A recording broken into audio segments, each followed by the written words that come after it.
Beberapa teman yang menjadi pedagang online hari ini mengeluh karena nggak bisa jualan lagi di TikTok Shop.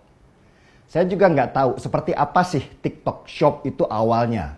Saya kira cuma aplikasi dagang doang. Jadi kenapa dilarang? Kan tetap saja aplikasi apapun selama itu dipakai untuk menaikkan pertumbuhan ekonomi, seharusnya aplikasi itu disupport dong. Apalagi aplikasi online seperti TikTok Shop yang membantu banyak orang mendapat rezeki dengan berjualan, lalu kenapa dilarang? Nah, yang menarik, sesudah banyak membaca sana-sini, saya baru tahu ternyata bukan hanya Indonesia saja yang melarang TikTok Shop ini, tapi banyak negara di dunia. Wah, ini pasti nggak main-main. Berarti aplikasi seperti TikTok Shop ini punya agenda tersendiri yang bukan hanya sekedar aplikasi untuk orang berdagang, tetapi lebih besar dan lebih berbahaya daripada itu. Sini, saya coba sederhanakan penjelasan kenapa aplikasi seperti TikTok Shop itu sangat berbahaya. Seperti namanya aplikasi apapun, mereka menyerap data dari para penggunanya.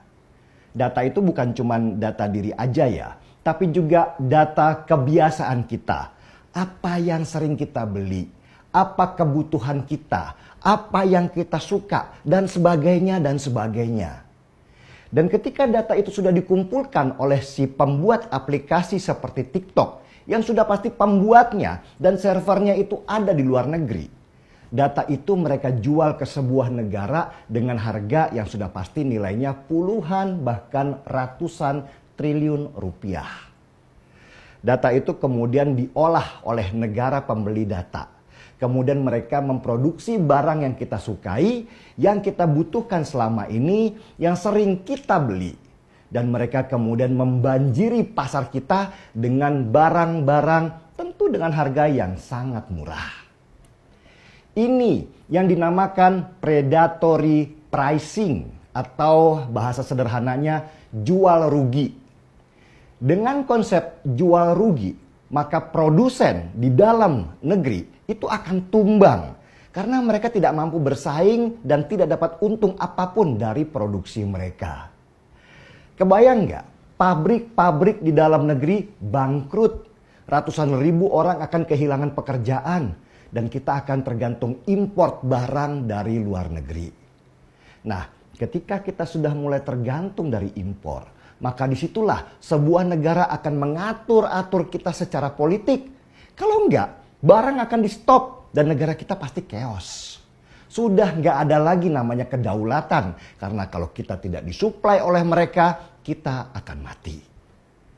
Jadi itulah kenapa aplikasi online seperti TikTok Shop itu sangat berbahaya buat keamanan dalam negeri. Karena di sini terjadi yang namanya perang dagang.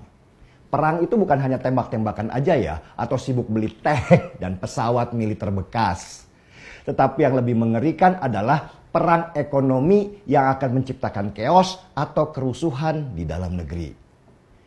Itulah kenapa pemerintah di suatu negara seperti di negara kita Indonesia perlu banget untuk melindungi industri dalam negeri kita, juga UMKM, supaya ekonomi kita itu tetap stabil dan penduduk Indonesia bisa saling produksi dan membeli di dalam negeri. Ingat ya, tahun 1998 ketika seluruh dunia sedang hancur ekonominya, para UMKM lah yang menyelamatkan ekonomi kita. Karena kita bisa saling berdagang dengan bangsa kita sendiri, saling menopang ekonomi, saling produksi dan saling membeli, sehingga uang itu berputar di antara kita saja. Begitu juga ketika masa COVID 2 tahun lamanya yang menghajar kita dan seluruh negara di dunia tutup dari impor dan ekspor, negara kita masih bertahan ekonominya karena UMKM itu. Kalau UMKM hancur dihajar aplikasi online seperti TikTok Shop, maka hancur jugalah pondasi ekonomi kita. Jadi teman-teman yang sempat dapat untung karena perdagangan di online, gak perlulah mengeluh sekarang. Karena kita harus berpikir bagaimana kita ini gak hancur di masa depan.